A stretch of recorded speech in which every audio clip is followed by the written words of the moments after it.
काठमाडौँ महानगरपालिकाका मेयर बालेन शाहले पूर्व राजा ज्ञानेन्द्र शाहलाई 7,93,000 जरिवाना तिराउने भएका छन्। शुक्रबार तिनकुनेमा भएको हिंसात्मक आन्दोलनमा जथाभावी फोहोर गर्ने, ट्राफिक लाइट तोडफोड गर्ने, महानगरको एम्बुलेन्स र दमकलमा आगजनी गरी भौतिक संरचनामा क्षति पुर्याएको भन्दै मेयर बालेनले पूर्व राजा शाहलाई जरिवाना तिराउन पत्र लेखेका हुन्। राजावादी समर्थकहरू उग्र भन्दा शुक्रबार दिनभर तिनकुने क्षेत्र तनावग्रस्त बन्न थियो। त्यो कसले आएर देश बचाउँछ मलाई चाहिँ थाहा भएन, तर देश चाहिँ हाम्रो राम्रो हुनु पर्यो। हिजोको दिन भन्दा आज राम्रो हुनु पर्यो। हामीबाट सुरु हुनु पर्यो, अरूबाट होइन। अरू भन्दा त्यस्तै हो होइन। दुर्गेश थापा हो देश बचाऊ मेरोलाई चाहिँ। मेरो खराब पानी छ, मेरो खराब पानी छ, मेरो खराब। म त सामान लाने हो, भातबटी हुन्छ यसै गरी बोकेर हिँड्ने, लाउने, चोर्ने, जेसुकै होस् भातबटी हुन्छ त लाउने, सामान चोर्ने। म त सामान लाने हो, भातबटी हुन्छ यसै गरी बोकेर हिँड्ने। बालकुमारी पुल नजिकै यो आगजनी भएको छ। यो गाडीमा आगो लगाइएको छ। यो गाडी समय समयमा पड्किएको छ। हामी नजिक जाँदैनौँ, यहीँबाट तपाईँहरूलाई यो दृश्य देखाउँ। निकै भयावह स्थिति यो बालकुमारी पुल नजिक गाडीमा आगजनी भएको यो दृश्य देखाउँ। नजिकै एमाले पार्टी कार्यालय छ।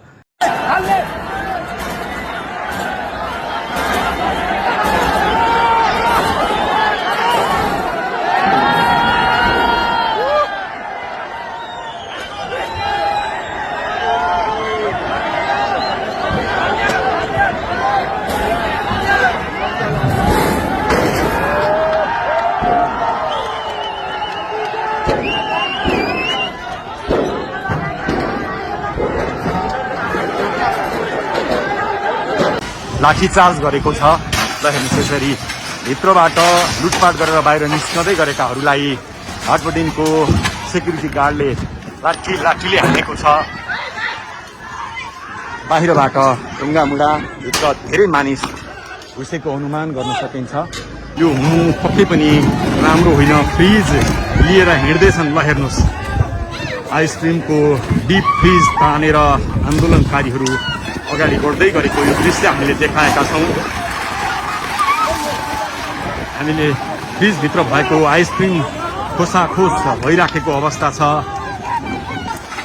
निकै नै आतंकित अवस्था छ। मान्छे धेरै घाइते छन्। भित्र छिरेकाहरू यसरी सामान बोकेर हातमा सामान बोकेर बाहिरिँदै गरेको दृश्य हामीले देखाइरहेका छौँ। क्रेटका क्रेट फलफुल बाहिर निकालेर आन्दोलनकारीहरू फलफुल खाँदैछन्।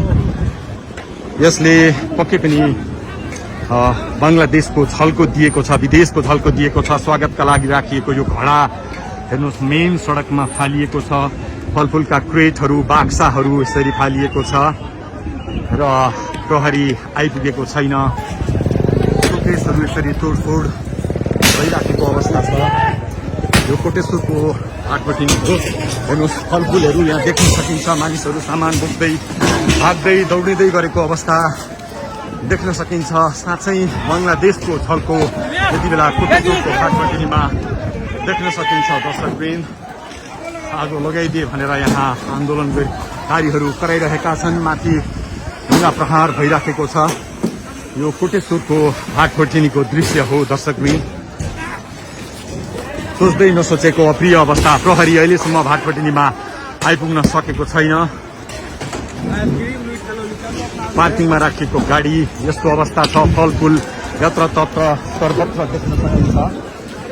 हेर्नुहोस् अगाडिपट्टि थुप्रो मात्रामा आक्रोशित युवाहरू, आन्दोलनकारीहरूको उपस्थिति देख्न सकिन्छ। प्रहरी लगभग निष्क्रिय अवस्थामा प्रहरीले यो क्षेत्रलाई आफ्नो नियन्त्रणमा राख्न सकेको छैन।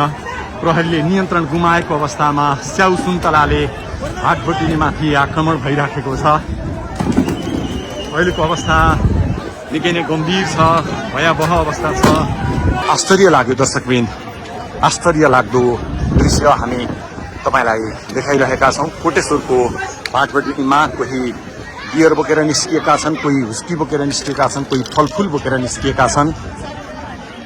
अकल्पनीय दृश्य हामी देखिरहेका छौँ। ल हेर्नुहोस्, रुसलान भुड्का बोकेर हिँडिरहेका छन्, फलफुल बोकेर हिँडिरहेका छन्। ओहो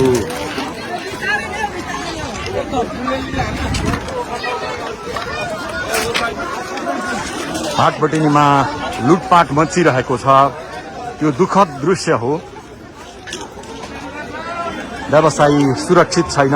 दुर्गा बसाईले भन्थे यहाँ कोही सुरक्षित छैन। आज नेपालकै सबैभन्दा ठूलो प्रतिष्ठित व्यावसायिक घराना हो भाटबटिनी सुपर मार्केट। यो पनि लुटपाटको शिकार भएको छ, निशानामा परेको छ। मानिसहरू भागदौड गरिरहेका छन्। यसले निकै गम्भीर संकेत गरेको छ।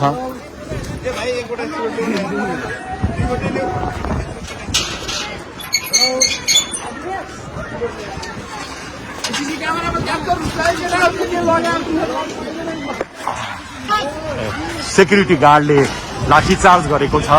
र विशेषगरी भित्रबाट लुटपाट गरेर बाहिर निस्कँदै गरेकाहरूलाई भाटबटिनीको सेक्युरिटी गार्डले लाठीले हानेको छ। बाहिरबाट ढुङ्गामुढा, भित्र धेरै मानिस घुसेको अनुमान गर्न सकिन्छ।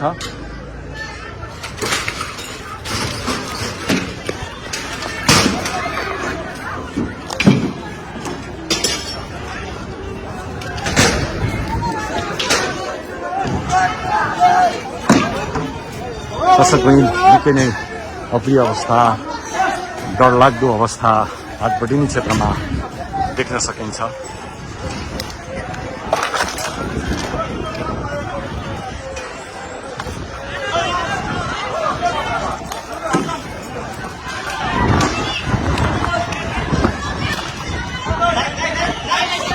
महँगो गाडी पजेरो फुटेको छ। पैसा स्वेप गर्ने स्वेप मेसिन गाडीको पनि फालिएको देख्न सकिन्छ। निकै नै आतंकित अवस्था छ। मान्छे धेरै घाइते छन्। भित्र छिरेकाहरू यसरी सामान बोकेर, हातमा सामान बोकेर बाहिरिँदै गरेको दृश्य हामीले देखाइरहेका छौँ।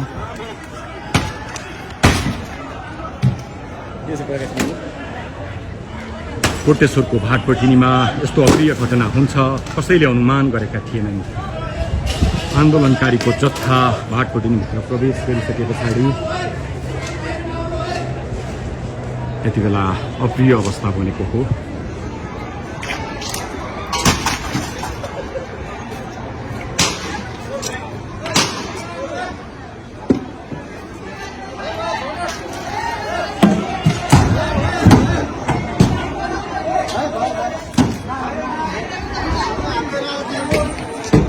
आन्दोलनकारीहरू अझ बढी सशक्त बन्दै भाटबटिनीभित्र प्रवेश गर्दैछन्।